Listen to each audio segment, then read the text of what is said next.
Hi friends, welcome back to Gautami media. ఈరోజు మేము నెదర్లాండ్స్లో ఉన్న ఒక శివుడి టెంపుల్కి అయితే వచ్చాము. సో మేము ఈరోజు శివరాత్రి సందర్భంగా ఇక్కడికి వచ్చామన్నమాట.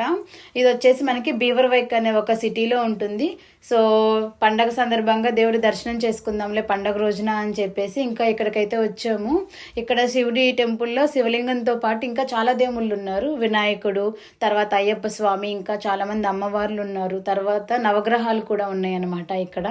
సో మనం చక్కగా వచ్చేసి పండగలప్పుడు మనం పండగలు ఏమి మిస్ అవ్వకోకుండా చక్కగా వచ్చేలాగా దర్శనం చేసుకోవచ్చు.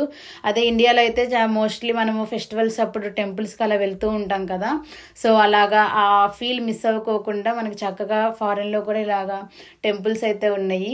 ఈ టెంపుల్ని అయితే యాక్చువల్గా తమిళ వాళ్ళు మెయింటైన్ చేస్తారంట. సో ఇది జనరల్గా డైలీ ఎవ్రీడే 6:30 నుంచి 9 o'clock వరకు ఓపెన్లో ఉంటుంది.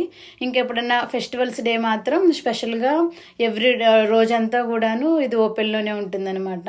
సో ఇక్కడ చూస్తే టెంపుల్లో మనకి ప్రతి అమ్మవారు తర్వాత దేవుడి దగ్గర నేమ్స్ అయితే రాశారు ఇంగ్లీష్లోను తమిళ్లో.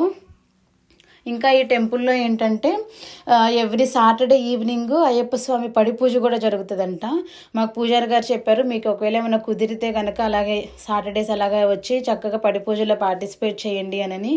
ఇంకా ఇక్కడ మనకి చక్కగా ఒక శివలింగం కూడా ఉంది. మనము పాలు వాటర్ అలాగా తీసుకొని వచ్చి మనం శివలింగానికి అభిషేకం కూడా చేసుకోవచ్చు.